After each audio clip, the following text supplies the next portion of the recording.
A very beautiful and curious object was found in the Australian opal fields in 1909.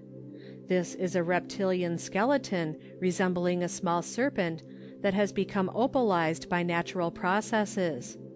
Perfect in all its details, which are rendered more striking by the splendid display of color, this specimen of nature's handiwork possesses a beauty and an interest exceeding those to be found in any work of man. As an amulet it certainly is sui generis, and in ancient times would have been valued at an immense sum, for the figure of a serpent was a favorite symbol of medical science. Even today there is little doubt that this strange object will be eagerly sought for by collectors, and will appeal more especially to all who are interested in occult science, and to all who appreciate the poetic and perhaps mystic significance of form, sign, and symbol. It is impossible to overestimate the effect of color in determining the supposed influence of gems upon the fortunes or health of the wearers. When we gaze upon the beautiful play of light emitted by a fine ruby or sapphire, we are all conscious of the aesthetic effect produced. But in earlier times, when scientific ideas were not yet prevalent, many other considerations combined to give a peculiar significance to these brilliant gems. Rare and costly as they were supposed to possess mystic and occult powers, and were thought to be the abode of spirits, sometimes benevolent and sometimes malevolent, but always endowed with the power to influence human destinies for weal or woe. Coupled with this was the instinctive appreciation of the essential qualities of certain rays of light, and modern science, far from doing away with these ideas, has rather seemed to find a good reason for them. We all know the therapeutic value of the ultraviolet rays, and when the uninstructed mind saw therein the embodiment of purity and chastity, it perhaps realized this health-giving and beneficent function. In the same way, the idea of passion was associated with the red and radiant ruby, another concept the relative truth of which has been demonstrated by spectrum analysis, since the red rays are heat-giving and vivifying. But this was not the only source of these primitive ideas in regard to color. The therapeutic effect was often sought and found in some fancied analogy between the color of the gem and the character of the malady or infirmity to be cured. Thus yellow stones were supposed to be especially efficacious in cases of jaundice, an instance of instinctive homeopathy based on the dictum similia similibus carantur. Following out this train of thought, the red stones were endowed with the power of checking the flow of blood. Especially the so-called bloodstone was prescribed for this use, and it was supposed that by its mere touch it could stop the most violent hemorrhages. Green was regarded as the color most beneficial for the sight, and to the emerald and other green stones was ascribed great curative power in this respect. Here, however, the simple influence of the color was later combined with its symbolical significance. In heathen mythology, this showed itself in the ascription of the emerald to Venus, as the exponent of the reproductive energies of nature, while in the Christian conception, these stones became typical of the resurrection, of the birth into a new and purer life. Nowhere can we find a better illustration of the transforming effect of distinct and diametrically opposite concepts upon the impressions made by natural objects. The pure and colorless and yet brilliant stones, such as the diamond and all other white stones, were naturally brought into connection with the moon, although the diamond, because of its superior qualities and exceptional brilliance and value, was frequently looked upon as the gem of the sun. All gems associated with the moon partook of its enigmatic character. Illuminating the witching hour of the night, when malevolent and treacherous spirits were supposed to hold sway, the moon was sometimes regarded as baleful, as may be seen in the idea that associated lunacy with exposure to the bright rays of the moon. At other times, it was supposed to have the power to conjure these evil influences and to drive off the powers of darkness. The symbolical significance of the colors of precious stones is treated at considerable length by Giacinto Gima, who has gathered together a great quantity of material on the subject. Yellow worn by a man denoted secrecy, and was appropriate for the silent lover. Worn by a woman, it indicated generosity. Golden yellow was, of course, the symbol of the sun and of Sunday. The precious stone was the chrysolite, or the yellow jacinth. The animal connected with the color was the lion, doubtless from the association of the zodiacal sign Leo with the midsummer sun. Of the 7 ages of man, yellow typified adolescence. Roman matrons covered their heads with a yellow veil to show their hope of offspring and happiness. Because garments of this color were a sign of grandeur and nobility, a golden vestment is assigned to the Queen of Heaven as a sign of her preeminence, as we read in Psalm 45:9. Upon thy right hand did stand the Queen in gold of Ophir. Gima's explanation of this as referring to the Virgin Mary is in accord with the Catholic exegesis of his time.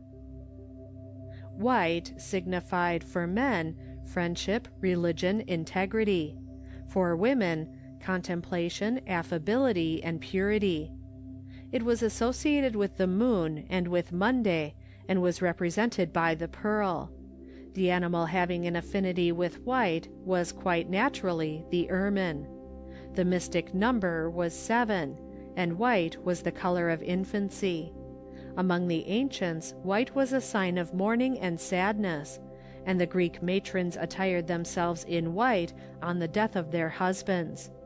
Gima states that in his time, in Rome, widows used to wear white as mourning for their husbands, while throughout Italy a white band worn around the head was a sign of widowhood. Red garments on a man indicated command, nobility, lordship, and vengeance. On a woman, pride, obstinacy, and haughtiness. This was the color of the planet Mars and of Tuesday. It was represented by the ruby. Why the lynx should have been selected as the animal for red is rather difficult to understand, but, as the most vivid color, the choice of red as a type of full manhood need not surprise us.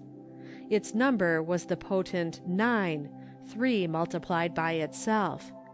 The ancients covered with a red cloth the biers of those who had died valiantly in battle, as Homer shows when he relates that the brothers and companions of Hector covered the urn containing the hero's ashes with soft purple, scarlet robes. Plutarch asserts that the Lacedaemonians clothed their soldiers in red to strike terror into the hearts of their enemies, and to manifest a thirst for blood. We might perhaps say much the same of the English redcoats today. The Italian code of criminal laws, known as the Digesto Nuovo, was bound in red to signify that a bloody death awaited thieves and murderers. Blue on a man's dress indicated wisdom and high and magnanimous thoughts. On a woman's dress, jealousy in love, politeness, and vigilance. Friday and Venus were represented by blue, and the celestial-hued sapphire was the stone in which this color appeared in all its beauty.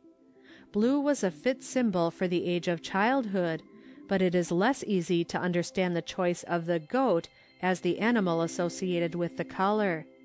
The significant number was 6. Natural science, the contemplation of the heavens and of the heavenly bodies, and the study of stellar influences were all typified by blue. Green signified for men joyousness, transitory hope, and the decline of friendship. For women, unfounded ambition, childish delight, and change. The early verdure of spring might be regarded as at once a symbol of hope and of eventual disappointment, for it must soon pass away. Mercury and Wednesday, the day of Mercury, were both typified by green, The sly fox being selected as the animal is sympathy with the wily god.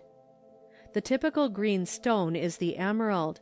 Youth is the age of man represented by the color, and 5 the magic number of expressing it. In ancient times, green was used in the case of those who died in the flower of youth, an emerald being sometimes placed on the index finger of the corpse as a sign that the light of hope was spent, for the lower part of the torches used in religious ceremonies was marked with green. Fulvius Pellegrinus relates that, in the tomb of Tullia, the dearly beloved daughter of Cicero, there was found an emerald, the most beautiful that had ever been seen. This passed into the hands of the Marchesana di Mantova, Isabella Gonzaga de Este. In Italy, the graves of young virgins and of children were covered with green branches. When the Codex Justinianus was rediscovered and added to the other pandects, it was bound in green to signify that these laws were rejuvenated. Black for men means gravity, good sense, constancy, and fortitude. For young women, fickleness and foolishness, but for married women, constant love and perseverance. The planets Saturn and Saturday were denoted by black. Strange to say, the diamond, the white gem par excellence, was selected to represent this somber hue. Perhaps to offset this, the animal chosen was the hog. As black was a mourning color, we need not be surprised that it typified decrepitude. The number 8, the double square, was supposed to have some affinity with black. Black is a symbol of envy, for the thoughts which aim at another's injury cloud the soul and afflict the body. The book of laws treating of dispositions made in view of death was bound in black. The sinister significance of black is well illustrated by what is told of the ruthless Tartar Tamerlane. When he attacked a city, he caused a white tent to be pitched for himself on the first day of the siege, as a sign that mercy would be shown to the inhabitants if they immediately surrendered. On the second day, a red tent was substituted, signifying that if the city yielded, all the leaders would be put to death. On the third day, however, a black tent was raised, an ominous signal that no mercy would be shown, and that all the inhabitants would be slaughtered. Violet for a man denoted sober judgment, industry, and gravity; for a woman, high thoughts and religious love. It was the color of the planet Jupiter and of Thursday. As with blue, the sapphire was conceived to represent violet most attractively. That the bull should be selected as the animal represented by this color probably arose from some mythological connection with Jupiter, possibly the myth of Europa and the bull. Violet was the color of old age, and was associated with the number 3. The influence of color upon the nerves has been noted by some of the leading authorities on hypnotism. For example, Dr. Paul Ferez, finding that red light is stimulating and blue-violet calming, suggests that those who treat patients by means of hypnotism should have 2 rooms for their reception. In one of these rooms, the curtains, wallpaper, chair coverings, etc., would be red, while in the other they would be of a violet-blue hue. Those suffering from a lack of willpower or from lassitude and depression are to be received in the red room, and those who are a prey to overexcitability are introduced into the blue room. Moreover, according to Dr. Ferez, the sedative qualities of the violet blue can be utilized in inducing the hypnotic state. For this purpose, he recommends a violet blue disc, which is to be rotated rapidly before the eyes of the patient, the movement serving to attract and hold his gaze better than any immovable object would do. Red stones such as rubies, carbuncles, and garnets, whose color suggested that of blood, were not only believed to confer invulnerability from wounds, but some Asiatic tribes have used garnets as bullets, upon the contrary principle that this blood-colored stone would inflict a more deadly wound than would a leaden bullet. Such bullets were used by the rebellious Hanzas in 1892 during their hostilities with the British troops on the Kashmir frontier, and many of these precious missiles were preserved as curiosities. In his Colloquy on Pilgrimages, Erasmus makes one of the speakers ask, "Dost thou not see how the artificer Nature delights to represent all things by colors and forms, but more especially in gems?" He then proceeds to enumerate the various images of natural objects in stones. In the Ceraunia appeared the thunderbolt, in the pyrope, living fire. The chalazia, rock crystal, preserved the form and coldness of the hailstone even if cast into the fire. In the emerald were shown the deep and translucent waves of the sea. The carcinia imitated the form of crabs, the echites of vipers, the hieracites of hawks, the geranites of cranes. The etites offered the image of an eagle with a white tail. The taos had the form of a peacock, the chelonites of an asp, while the myrmecites bore within the figure of an ant.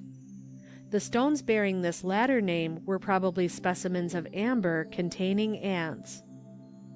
The Greek names of these stones enumerated by Erasmus signify their real or supposed resemblance to certain natural objects, or to something characteristic of such objects. Many of them were fossils, preserving the form of some living organism. A few were entirely fabulous. Still others owed their names to some legend or myth illustrating their fancied therapeutic virtues, as in the case of the etites, eagle stone, said to be found in the eagle's nest. Evidently this was a quartz pebble. The oldest magic formulas that have been preserved for us are those of the Sumerians, the founders of the ancient civilization of Babylonia. Some of them contain references to the use of precious stones as amulets, as appears in the following specimen. Cords of light-colored wool, offered with a pure hand, for jaundice of the eye, bind on the right side of the patient. A lululti ring, with sparkling stones brought from his own land, for inflammation of the eye, on the little finger of his left hand place. A curious Babylonian mythological text represents the solar deity Ninib, the son of Bel, as determining the fate of various stones by pronouncing a blessing or a curse upon them. For instance, the dolomite was blessed, and declared to be fit material for the statues of kings, while a substance called the Elu stone was cursed, proclaimed to be unfit for working, and doomed to disintegration. Alabaster was favored by the god, but chalcedony aroused his anger and was condemned. In these Sumero-Assyrian inscriptions, there is also mention of two stones, the Aban Rame and the Aban La Rame, the stone of love and the stone of hate, literally non-love.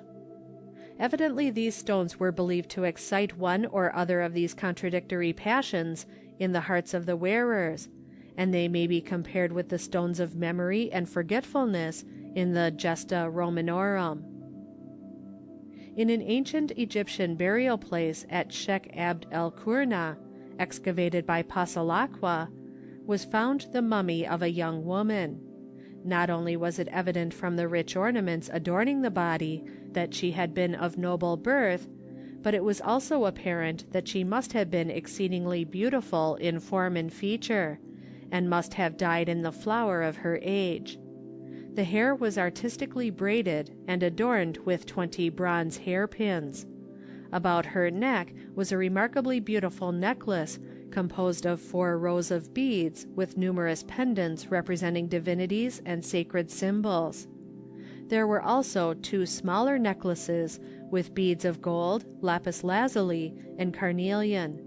2 large jeweled earrings hung from her ears, and on the index finger of her right hand was a ring set with a scarab.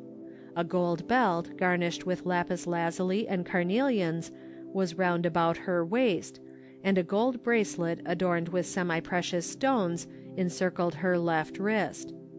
In the sarcophagus was a beautiful mirror of golden yellow bronze, and 3 alabaster vases, one still containing some balm or perfume, and another some galena, native lead sulphide, to be used as a cosmetic for the eyes, as well as a little ebony pencil for its application.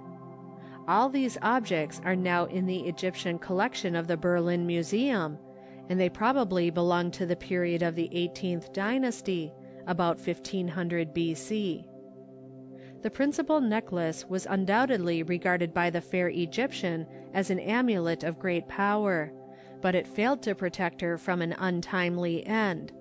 Perhaps, however, its virtues may have aided her soul in its passage through the trials and tests imposed in the underworld. Of the numerous pendants which lent to the necklace its peculiar quality as an amulet, 3 in carnelian figure the god Bes, 7 also in carnelian the hippopotamus goddess Tauris, of whom there are besides 2 representations in lapis lazuli. Then we have a heart of lapis lazuli, a cat of lapis lazuli, 4 falcons of carnelian, 1 crocodile of carnelian and 2 of lapis lazuli, 4 fish of carnelian, as well as 2 others of a blackish white and of a green stone, respectively, and 2 scorpions of carnelian, and 7 flower forms of the same stone. The greater part of the beads in this necklace are of annular form, of gold, electrum, ivory, or lapis lazuli. There are a few larger annular or spherical beads of carnelian, chrysoprase, and malachite, and measuring up to 3.5 centimeters in diameter.